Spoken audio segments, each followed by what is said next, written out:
जय भोलेनाथ। आज की कथा में आप सभी भक्तों का हार्दिक स्वागत है।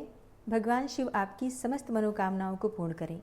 सूत जी कहते हैं, तदनंतर नारद जी के पूछने पर पार्वती के विवाह के विस्तृत प्रसंग को उपस्थित करते हुए ब्रह्मा जी ने तारकासुर की उत्पत्ति, उसके उग्र तप, मनोवांछित वर प्राप्ति तथा देवता और असुर सबको जीतकर स्वयं इंद्र पर प्रतिष्ठित हो जाने की कथा सुनाई। तत्पश्चात ब्रह्मा जी ने कहा, हे नारद, तारकासुर तीनों लोकों को अपने वश में करके जब स्वयं इंद्र हो गया, तब उसके समान दूसरा कोई शासक नहीं रह गया।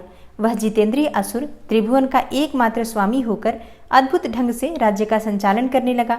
उसने समस्त देवताओं को निकालकर उनकी जगह दैत्यों को स्थापित कर दिया और विद्याधर आदि देव योनियों को स्वयं उसने अपने कर्म में लगाया। हे मुने, तदनंतर तारकासुर के सताए हुए इंद्र आदि संपूर्ण देवता अत्यंत व्याकुल और अनाथ होकर मेरी शरण में आए। उन सब ने मुझ प्रजापति को प्रणाम करके बड़ी भक्ति से मेरा स्तवन किया और अपने दारुण दुख की बातें बताकर कहा, हे प्रभु, आप ही हमारी गति हैं, आप ही हमें कर्तव्य का उपदेश देने वाले हैं और आप ही हमारे धाता एवं उद्धारक हैं। हम सब देवता तारकासुर नामक अग्नि में जलकर अत्यंत व्याकुल हो रहे हैं। जैसे सन्निपात रोग में प्रबल औषधि भी निर्बल हो जाती हैं, उसी प्रकार उस असुर ने हमारे सभी क्रूर उपायों को बलहीन बना दिया है।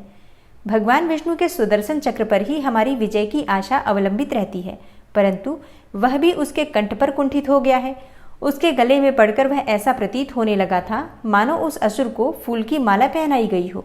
हे मुने, देवताओं का यह कथन सुनकर मैंने उन सब से समयोचित बात कही। हे देवताओं, मेरे ही वरदान से दैत्य तारकासुर इतना बढ़ गया है, अतः मेरे हाथों से ही उसका वध होना उचित नहीं।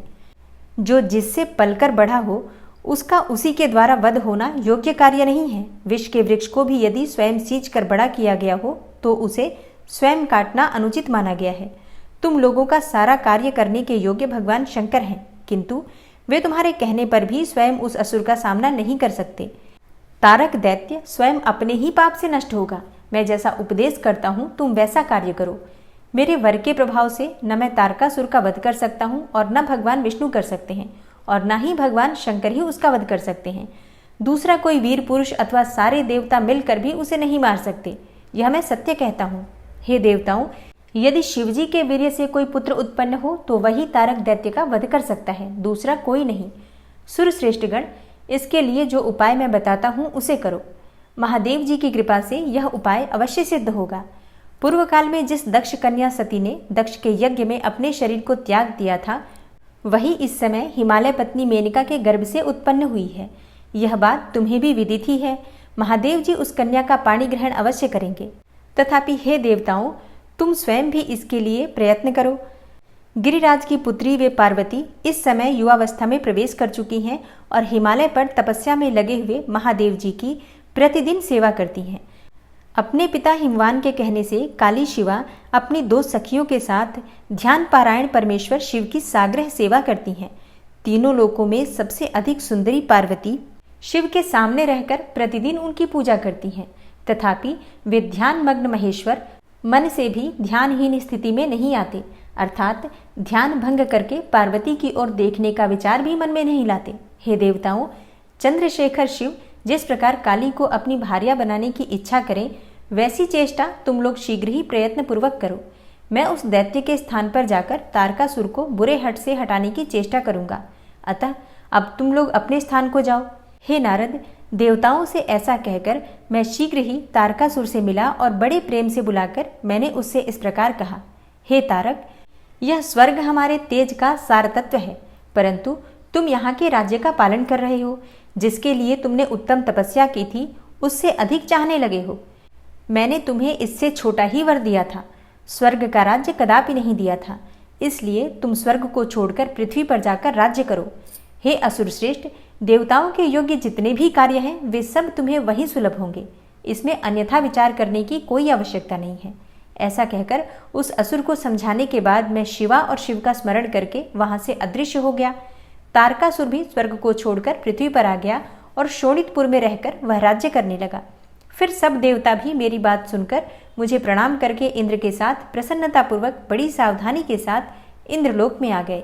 वहां जाकर परस्पर मिलकर आपस में सलाह करके वे सब देवता इंद्र से प्रेम पूर्वक बोले, हे भगवान, शिव की शिवा में जैसे भी काम मूलक रुचि हो वैसा ब्रह्मा जी का बताया हुआ सारा प्रयत्न आपको करना चाहिए। इस प्रकार देवराज इंद्र से संपूर्ण वृतांत निवेदन करके वे देवता प्रसन्नतापूर्वक सब ओर अपने अपने स्थान पर चले गए। ब्रह्मा जी कहते हैं, हे नारद, देवताओं के चले जाने पर दुरात्मा तारक दैत्य से पीड़ित हुए इंद्र ने कामदेव का स्मरण किया। कामदेव तत्काल वहां आ पहुंचा। तब इंद्र ने मित्रता का धर्म बतलाते हुए काम से कहा, हे मित्र, कालवशात मुझ पर असाध्य दुख आ पड़ा है, उसे तुम्हारे बिना कोई भी दूर नहीं कर सकता। दाता की परीक्षा दुर्भिक्ष में, सूरवीर की परीक्षा रणभूमि में, मित्र की परीक्षा आपत्ति काल में तथा स्त्रियों के कुल की परीक्षा पति के असमर्थ हो जाने पर होती है। हे तात, संकट पड़ने पर विनय की परीक्षा होती है और परोक्ष में सत्य एवं उत्तम स्नेह की, अन्यथा नहीं। यह मैंने सच्ची बात कही है। हे मित्रवर, इस समय मुझ पर जो विपत्ति आई है उसका निवारण दूसरे किसी से नहीं हो सकता, अतः आज तुम्हारी परीक्षा हो जाएगी। यह कार्य केवल मेरा ही है और मुझे ही सुख देने वाला है, ऐसी बात नहीं है, अपितु यह समस्त देवता आदि का कार्य है, इसमें कोई संशय नहीं है। इंद्र की यह बात सुनकर कामदेव मुस्कुराया और प्रेमपूर्ण गंभीर वाणी में बोला।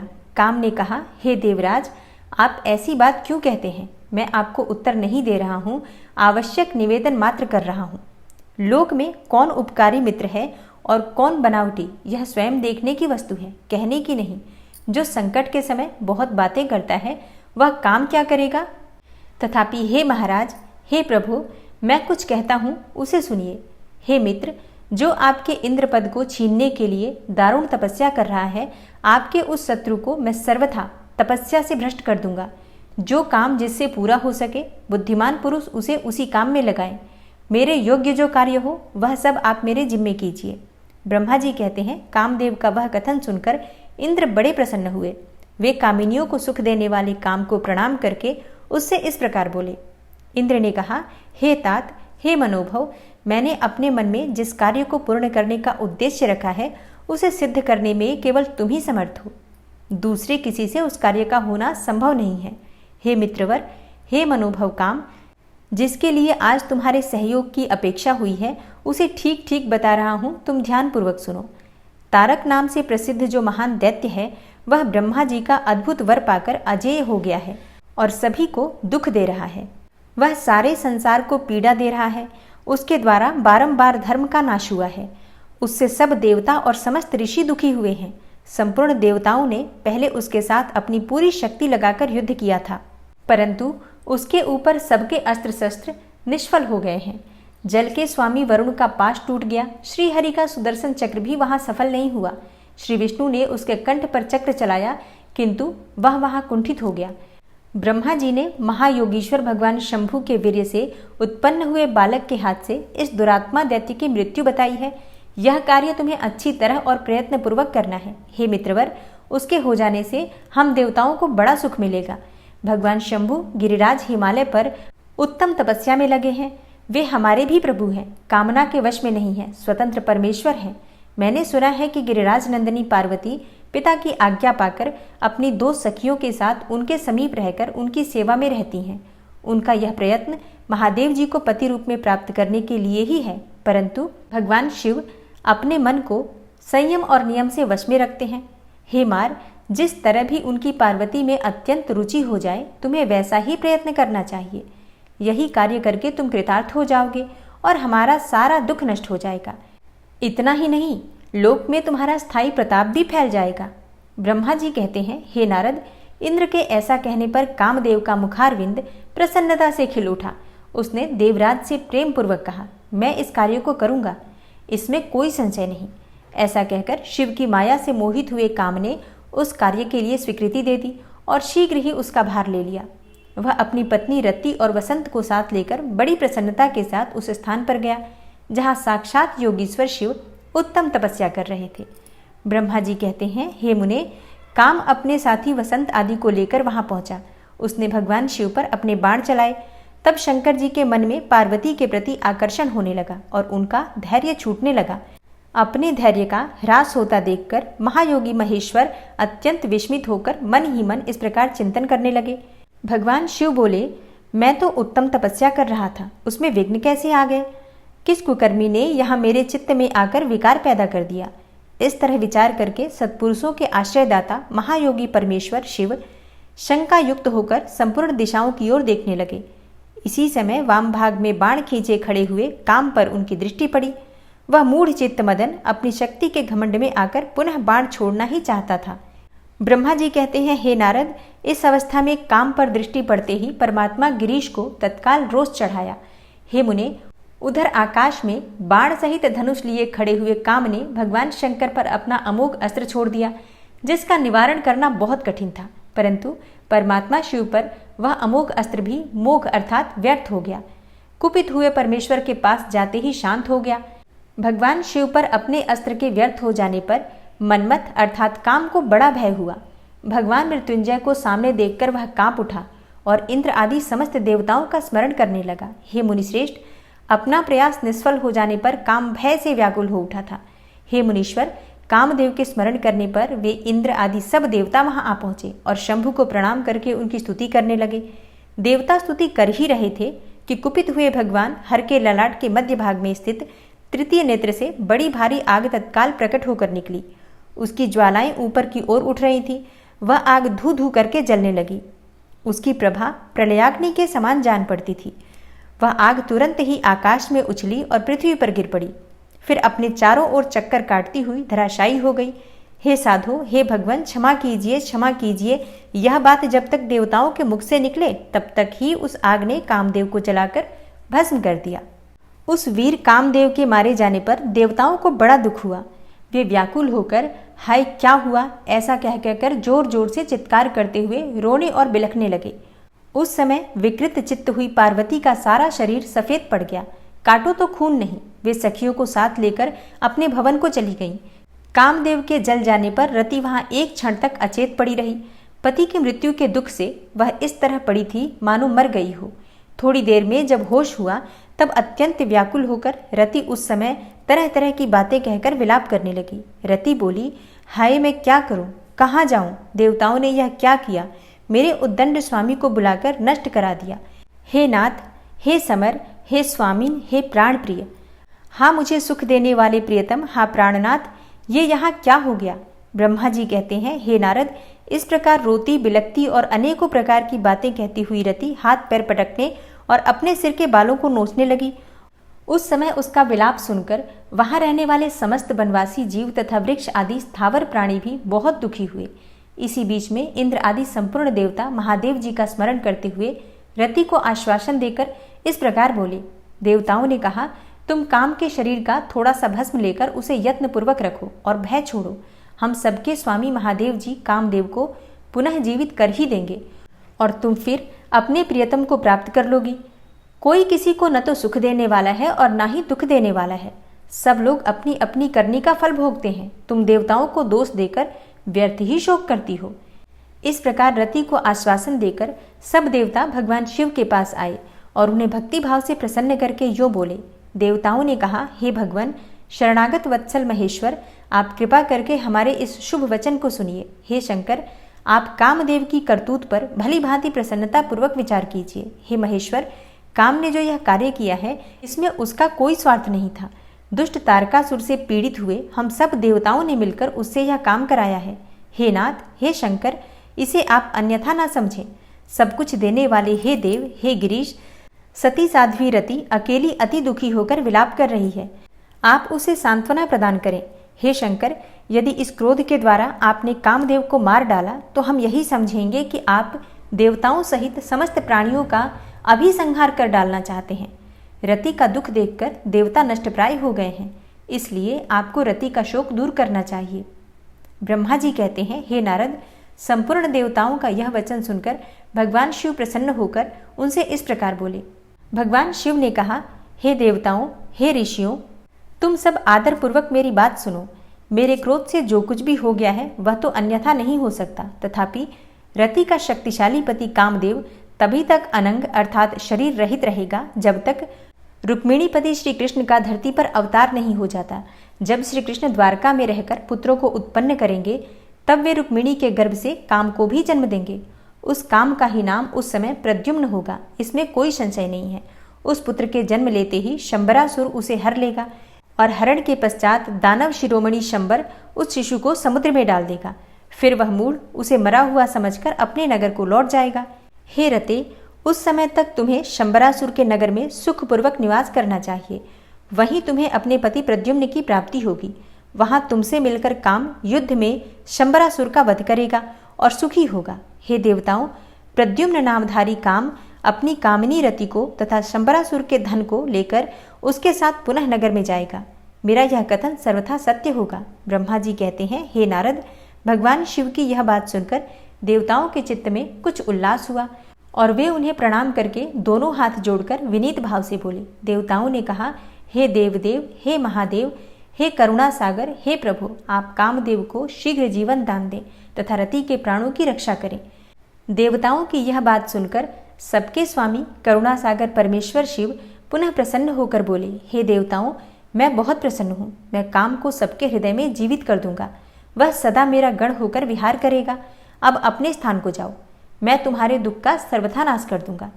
ऐसा कहकर रुद्रदेव उस समय स्तुति करने वाले देवताओं के देखते देखते अंतर्ध्यान हो गए। देवताओं का विस्मय दूर हो गया और वे सब के सब प्रसन्न हो गए। हे मुने, तदनंतर रुद्र की बात पर पूरा भरोसा करके स्थिर रहने वाले देवता रति को उनका कथन सुनाकर आश्वासन देकर अपने अपने स्थान को चले गए। हे मुनीश्वर, कामपत्नी रति शिव के बताए हुए शंबर नगर को चली गई तथा रुद्रदेव ने जो उसे समय बताया था उसकी प्रतीक्षा करने लगी। ब्रह्मा जी कहते हैं, हे नारद, जब भगवान रुद्र के तीसरे नेत्र से प्रकट हुई अग्नि ने कामदेव को शीघ्र जलाकर भस्म कर दिया, तब वह बिना किसी प्रयोजन के ही प्रज्वलित होकर सब ओर फैलने लगी। इससे चराचर प्राणियों सहित तीनों लोकों में महान हाहाकार मच गया। हे तात, संपूर्ण देवता और ऋषि तुरंत मेरी शरण में आए। उन सब ने अत्यंत व्याकुल होकर मस्तक झुकाकर दोनों हाथ जोड़कर मुझे प्रणाम किया और मेरी स्तुति करके वह दुख निवेदन किया।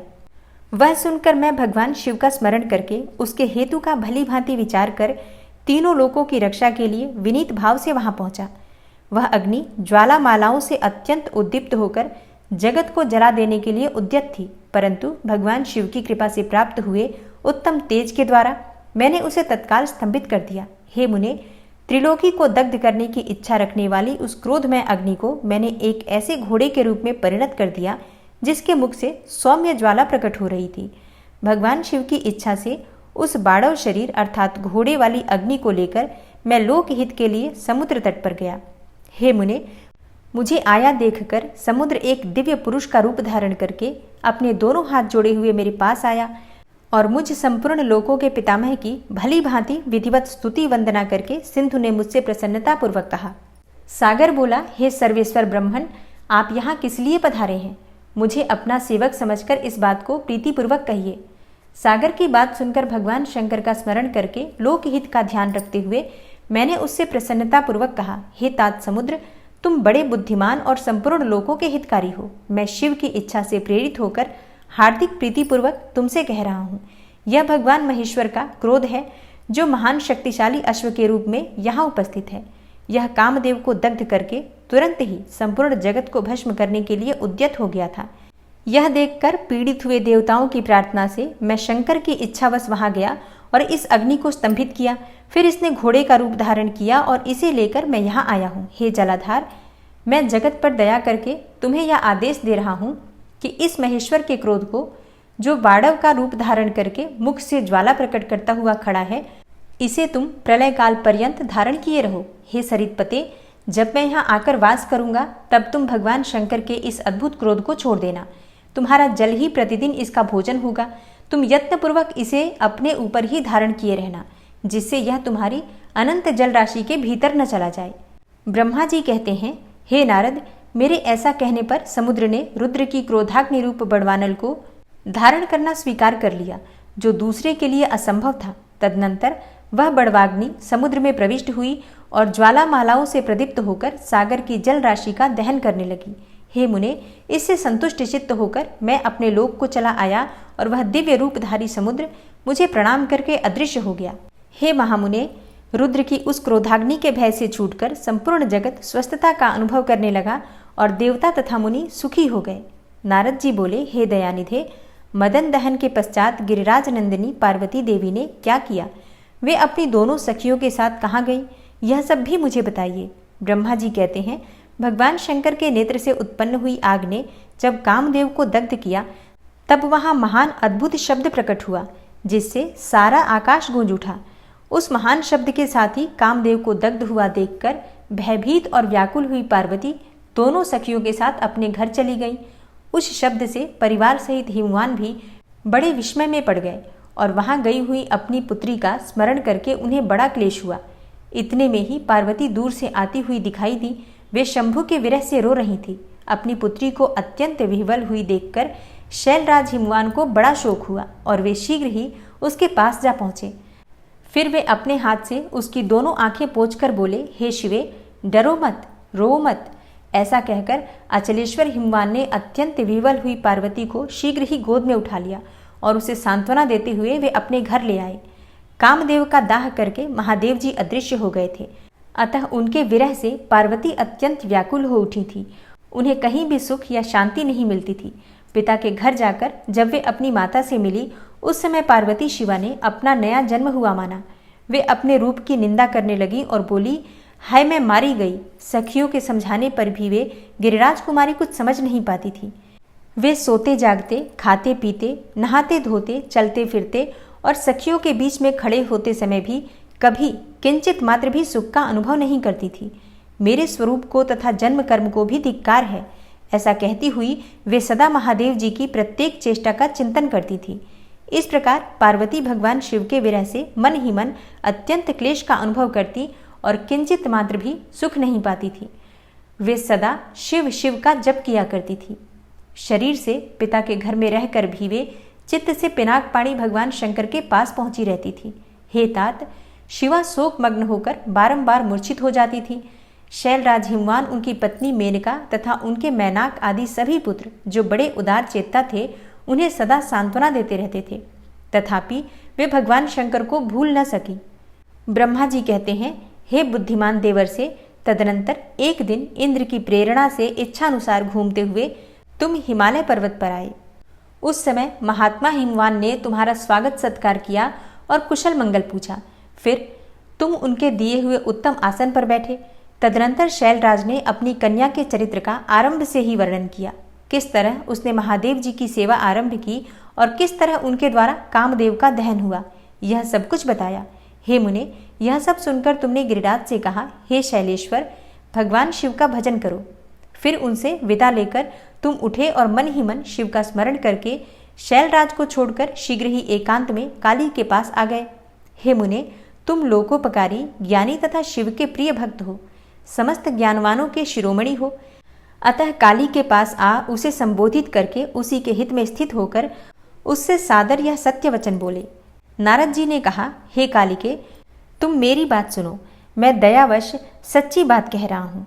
मेरा वचन तुम्हारे लिए सर्वथा हितकर, निर्दोष तथा उत्तम काम्य वस्तुओं को देने वाला होगा। तुमने यहाँ महादेव जी की सेवा अवश्य की थी, परंतु वह बिना तपस्या के गर्वयुक्त होकर की थी। दीनों पर अनुग्रह करने वाले शिव ने तुम्हारे उसी गर्व को नष्ट किया है।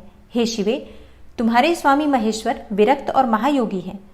उन्होंने केवल कामदेव को जलाकर तुम्हें जो सकुशल छोड़ दिया है, उसमें यही कारण है कि वे भगवान भक्तवत्सल हैं। अतः तुम उत्तम तपस्या में संलग्न होकर चिरकाल तक महेश्वर की आराधना करो।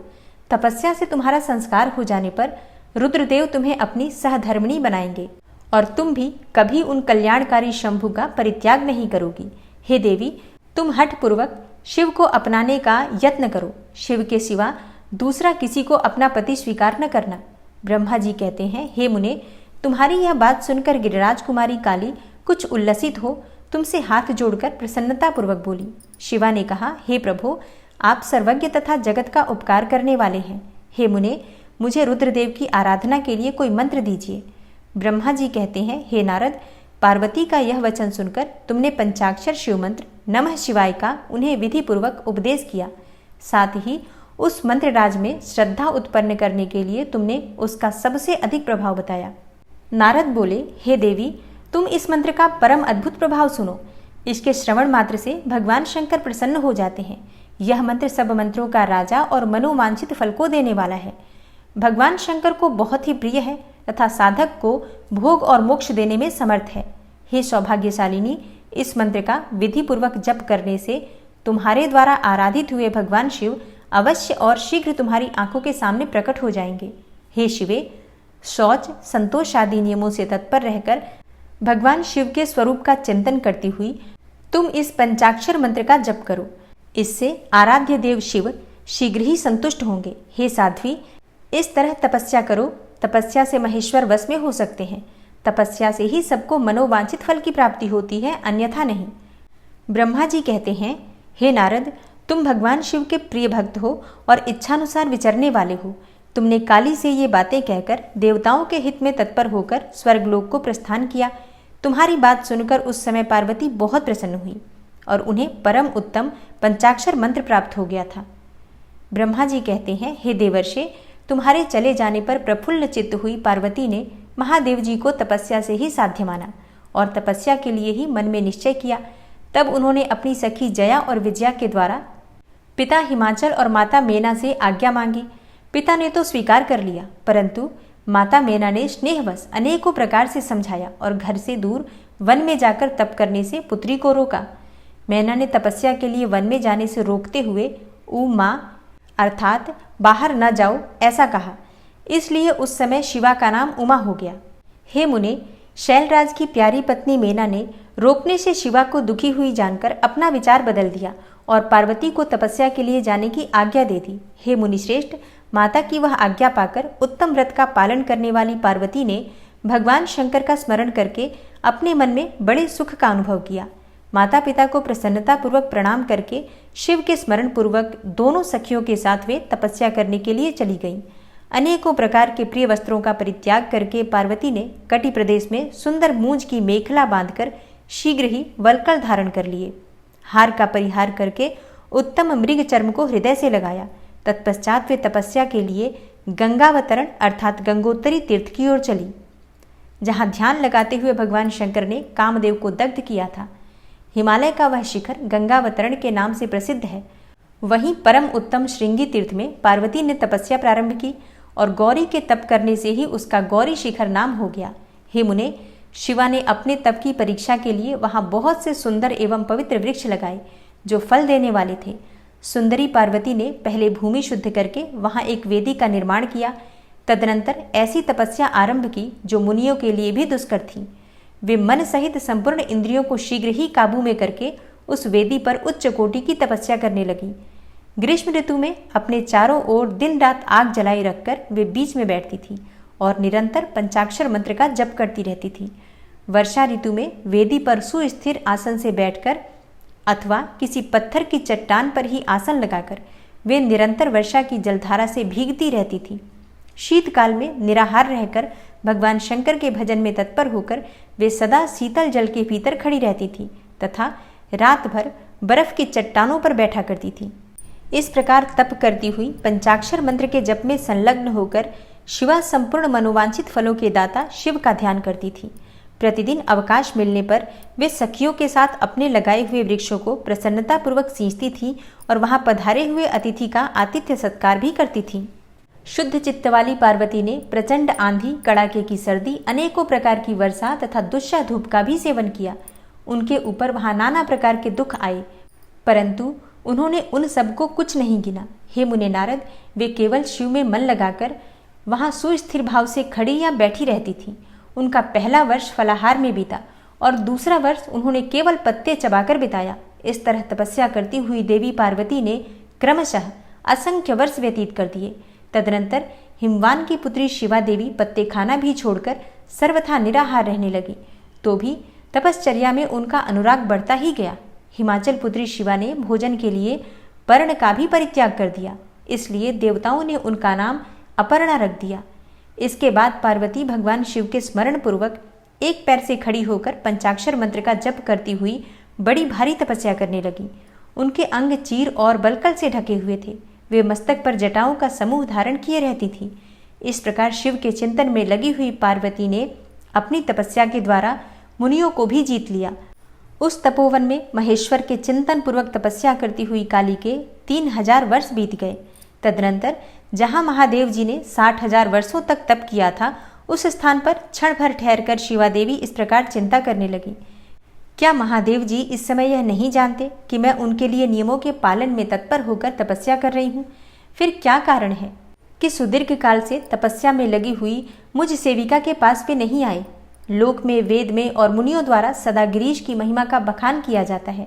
सब यही कहते हैं कि भगवान शंकर सर्वज्ञ, सर्वात्मा, सर्वदर्शी, समस्त ऐश्वर्यों के दाता, दिव्य शक्ति संपन्न, सबके मनोभावों को समझ लेने वाले, भक्तों को उनके अभीष्ट वस्तु देने वाले और सदा समस्त क्लेशों का निवारण करने वाले हैं।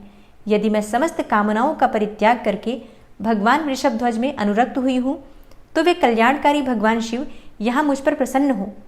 यदि मैंने नारद तंत्रोक्त शिव पंचाक्षर मंत्र का सदा उत्तम भक्तिभाव से विधिपूर्वक जप किया हो, तो भगवान शंकर मुझ पर प्रसन्न हो।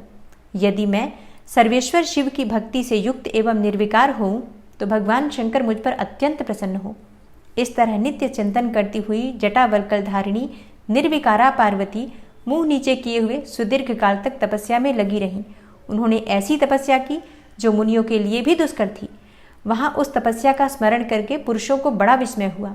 हे महर्षि, पार्वती की तपस्या का जो दूसरा प्रभाव पड़ा था, उसे भी अब सुनो।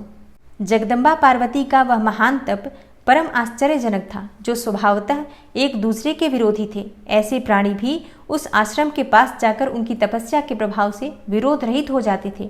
सिंह और गौ आदि सदा राग आदि दोषों से संयुक्त रहने वाले पशु भी पार्वती के तप की महिमा से वहां परस्पर बाधा नहीं पहुंचाते थे।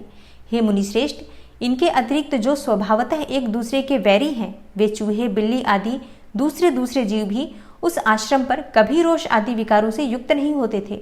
वहां के सभी वृक्षों में सदा फल लगे रहते थे। भांति भांति के तृण और विचित्र पुष्प उस वन की शोभा बढ़ाते थे। वहां का सारा वन प्रांत कैलाश के समान हो गया था। पार्वती के तप की सिद्धि का साकार रूप बन गया था। ब्रह्मा जी कहते हैं, हे मुनीश्वर, शिव की प्राप्ति के लिए इस प्रकार तपस्या करती हुई पार्वती के बहुत वर्ष बीत गए, तो भी महान भगवान शंकर प्रकट नहीं हुए। तब हिमाचल, मेना, मेरु और मंदराचल आदि ने आकर पार्वती को समझाया और शिव की प्राप्ति को अत्यंत दुष्कर बताकर उनसे यह अनुरोध किया कि तुम तपस्या छोड़कर घर लौट चलो। तब उन सबकी बात सुनकर पार्वती ने कहा, हे पिताजी, हे माताजी तथा मेरे सभी बांधव, मैंने जो पहले बात कही थी उसे क्या आप लोगों ने भुला दिया है? अस्तु, इस समय भी मेरी जो प्रतिज्ञा है उसे आप लोग सुन ले। जिन्होंने रोज से कामदेव को जलाकर भस्म कर दिया है, वे महादेव जी यद्यपि विरक्त हैं, तो भी मैं अपनी तपस्या से उन भक्तवत्सल भगवान शंकर को अवश्य संतुष्ट करूंगी। आप सब लोग प्रसन्नतापूर्वक अपने अपने घर को जाएं। महादेव जी संतुष्ट होंगे ही, इसमें अन्यथा विचार करने की कोई आवश्यकता नहीं है।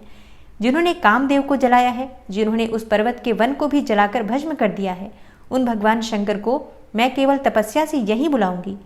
हे महाभागगण, आप यह जान ले कि महान तपोबल से ही भगवान सदाशिव की सेवा सुलभ हो सकती है। यह मैं आप लोगों से सत्य सत्य कहती हूँ। सुमधुर भाषण करने वाली पर्वत राजकुमारी शिवा, माता मेनका, भाई मैनाक, पिता हिमालय और मंदराचल आदि से ये बातें कहकर शीघ्र ही चुप हो गई। शिवा के ऐसा कहने पर वे चतुर चालाक पर्वत, गिरिराज, सुमेरु आदि गिरिजा की बारंबार प्रशंसा करते हुए अत्यंत विस्मित हो जैसे आए थे वैसे ही लौट गए। उन सबके चले जाने पर सखियों से घिरी हुई पार्वती मन में यथार्थ निश्चय करके पहले से भी अधिक उग्र तपस्या करने लगी। हे मुनिश्रेष्ठ, देवताओं, असुरों, मनुष्यों और चराचर प्राणियों सहित समस्त त्रिलोकी उस महती तपस्या से संतप्त हो उठी। उस समय समस्त देवता, असुर, यक्ष, किन्नर, चारण, सिद्ध, साध्य, मुनि, विद्याधर, बड़े बड़े नाग, प्रजापति, गुह्यक तथा अन्य लोग महान से महान कष्ट में पड़ गए, परंतु इसका कोई कारण उनकी समझ में नहीं आया। तब इंद्र आदि सब देवता मिलकर गुरु बृहस्पति से सलाह लेकर बड़ी विवलता के साथ सुमेरु पर्वत पर मुझ विधाता की शरण में आए। उस समय उनके सारे अंग संतप्त हो रहे थे। वहां आकर मुझे प्रणाम कर उन सभी व्याकुल और कांतिहीन देवताओं ने मेरी स्तुति करके एक साथ ही मुझसे पूछा, हे प्रभु, जगत के संतप्त होने का क्या कारण है? उनका यह प्रश्न सुनकर मन ही मन शिव का स्मरण करके विचार पूर्वक मैंने सब कुछ जान लिया। इस समय विश्व में जो दाह उत्पन्न हो गया है वह गिरिजा की तपस्या का फल है। यह जानकर मैं उन सबके साथ शीघ्र ही क्षीर सागर को गया। वहां जाने का उद्देश्य भगवान विष्णु से सब कुछ बताना था। वहां पहुंचकर देखा तो भगवान श्री हरि विष्णु सुखद आसन पर विराजमान हैं। देवताओं के साथ मैंने हाथ जोड़कर प्रणाम पूर्वक उनकी स्तुति की और कहा, हे महाविष्णु, तपस्या में लगी हुई पार्वती के परम उग्र तप से संतप्त होकर हम सब लोग आपकी शरण में आए हैं। आप हमें बचाइए, आप हमें बचाइए। हम सब देवताओं की यह बात सुनकर शेष शैया पर बैठे हुए भगवान लक्ष्मीपति हमसे बोले। श्री हरि विष्णु ने कहा, हे देवताओं, मैंने आज पार्वती जी की तपस्या का सारा कारण जान लिया है, अतः तुम लोगों के साथ अब परमेश्वर शिव के समीप चलता हूँ। हम सब लोग मिलकर यह प्रार्थना करेंगे कि वे गिरिजा को ब्याह कर अपने घर ले आएं। हे अमरो, इस समय समस्त संसार के कल्याण के लिए भगवान शेष शिवा के पाणी ग्रहण के लिए अनुरोध करना है। देवाधिदेव पिनाकधारी भगवान शिव शिवा को वर देने के लिए जैसे भी वहां उनके आश्रम पर जाएं, इस समय हमें वैसा ही प्रयत्न करना चाहिए। अतः परम मंगलमय महाप्रभु रुद्र जहां उग्र तपस्या में लगे हुए हैं, वहीं हम सब लोग चलें। भगवान विष्णु की यह बात सुनकर समस्त देवता आदि हठी, क्रोधी और जलाने के लिए उद्यत रहने वाले प्रलयंकर रुद्र से अत्यंत भयभीत होकर बोले। देवताओं ने कहा, हे भगवान, जो महाभयंकर कालाग्नि के समान दीप्तिमान और भयानक नेत्रों से युक्त हैं, उन रोष भरे महाप्रभु रुद्र के पास हम लोग नहीं जा सकेंगे, क्योंकि जैसे पहले उन्होंने कुपित होकर दुर्जय काम को भी जला दिया था, उसी प्रकार वे हमें भी दग्ध कर डालेंगे, इसमें कोई संशय नहीं है। हे मुने, इंद्र आदि देवताओं की बात सुनकर लक्ष्मीपति श्रीहरि ने उन सबको सांत्वना देते हुए कहा। श्रीहरि बोले, हे देवताओं, तुम सब लोग प्रेम और आदर के साथ मेरी बात सुनो। भगवान शिव देवताओं के स्वामी तथा उनके भय का नाश करने वाले हैं। वे तुम्हें दग्ध नहीं करेंगे।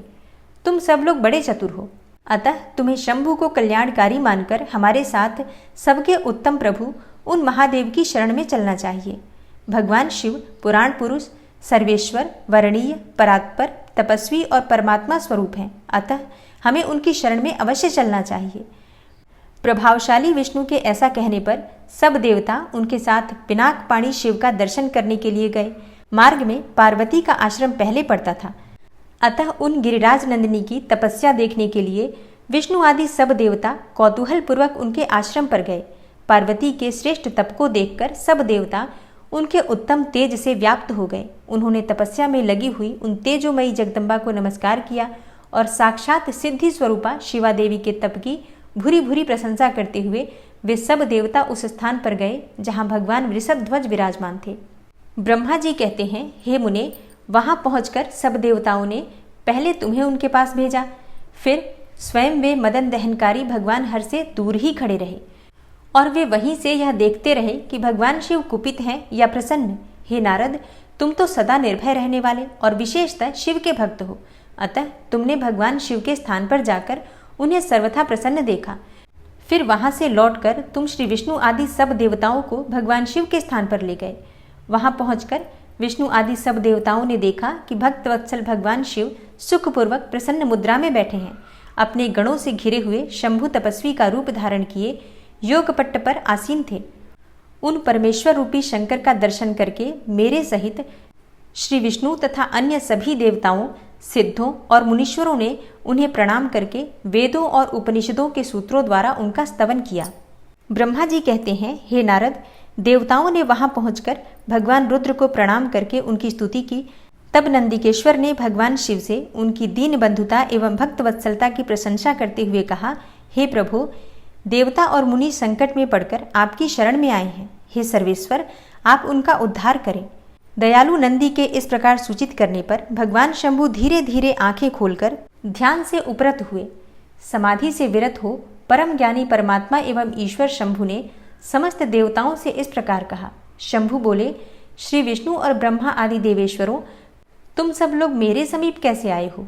तुम अपने आने का जो भी कारण हो वो शीघ्र बताओ।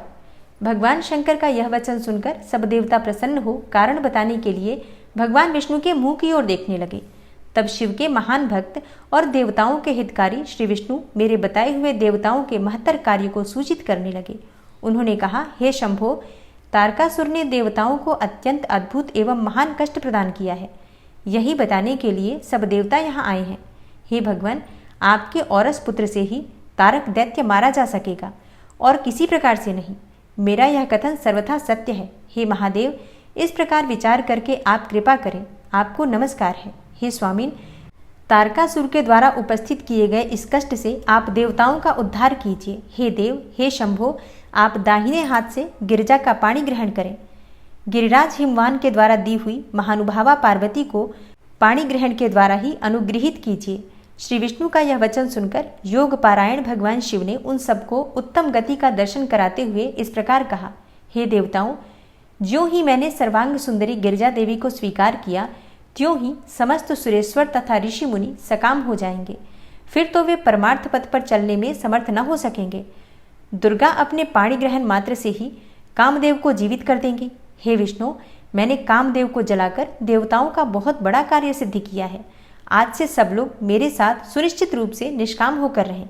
हे देवताओं, जैसे मैं हूँ उसी तरह सब लोग पृथक पृथक रहकर कोई विशेष प्रयत्न किए बिना ही अत्यंत दुष्कर एवं उत्तम तपस्या कर सकोगे।